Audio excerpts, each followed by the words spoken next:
నా కాడికి రా, నేను చూపిస్తా. ఎక్కడ రోజుకి 30 టిప్పర్లు వేసుకొని ఇసుక పొట్టెపాలెంలో దోసుకొని కుక్కలు తిన్నట్టు తింటున్నారో తీస్తే రాయో నాయన, నీ కొట్టుకుంటే ఫోటోలకి. నరసింహకొండలో 2 సార్లు నేను చైర్మన్ గా ఉంటే ఒక్క రాయి కదలలేదురా. పోయి చూడబోయే ఆ కొండ వెనక నేనే తీసుకెళ్తా మిమ్మల్ని. పుట ఏ గది పట్టించావా ఎర్రమట్టి దొంగలు చూడండి అక్కడ. మరి రాయండి, అది ఫోటోలు దీ రాజేశ, వీడియోది. నేనున్నా కదా, నీకు భయం దేనికి బా? ఎవరండి ఇది? అపార్ట్మెంట్ కట్టాలంటే అపార్ట్మెంట్ కింద అని చెప్పి అపార్ట్మెంట్ కాదు నిలబడితే వాళ్ళు ఆ కట్టుకునే వాళ్ళు పై నుంచి తూనా కొడుకులు వచ్చినారా డబ్బు పారేయండి వాళ్ళ దగ్గర ఊస్తా ఉంటే వాళ్ళు ఊసేది తుడుచుకొని మీరంటా మమ్మల్ని ఆనవాళ్ళని కట్టాదారులు అనేది. మీరు అనేది మమ్మల్ని చెప్పండి, నాకు సమాధానం ఇది. ఎకరాకి 5 లక్షలు ఎప్పుడూ ఎన్నది లేదు. ఇది వివేకానంద రెడ్డి టైంలో ఇల్లా, ఇంకొక టైంలో ఇల్లా. 100 వాళ్ళని పంపిస్తా, కాలువలు పగల కొడతా, ఆస్తులు వాళ్ళే వాళ్ళ ఆస్తుల్ని పణంగా పెట్టి వాళ్ళ బిడ్డలకి డబ్బులు సంపాదించుకోవడానికి ఎర్ర టెండలో వాళ్ళే నిలబడి వ్యాపారాలు చేస్తుంటే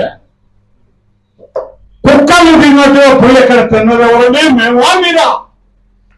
రాయి రాజేశ, ఇది రాయబానులో నేనున్నాను,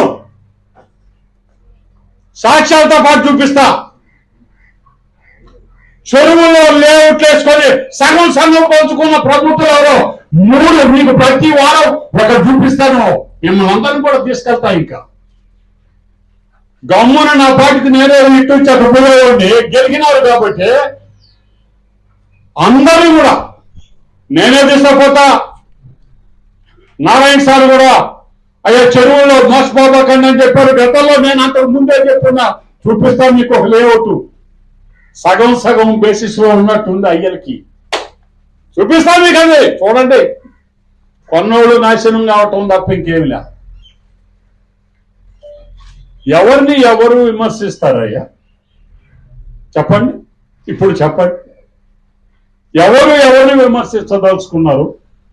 మీరు విజయ్ కుమార్ రెడ్డిని విమర్శిస్తున్నారా, లేకపోతే రామనారాయణ రెడ్డి గారు మంత్రిగా ఉండరు ఎంతో తొందరగా అతను పక్క తప్పుకుంటే మనకేదో ఉపయోగం ఆయన్ని విమర్శిస్తున్నారో నాకు అర్థం కాల. మీరు మాట్లాడుతుండేది ఆనం కుటుంబాన్ని. ఇది ఒక్కటి మీరు గుర్తుపెట్టుకోండి. ఏ తెలుగుదేశం పార్టీ నాయకుడైనా సరే గుండె మీద చేసుకొని వచ్చేది కబ్జా అని చెప్పాలని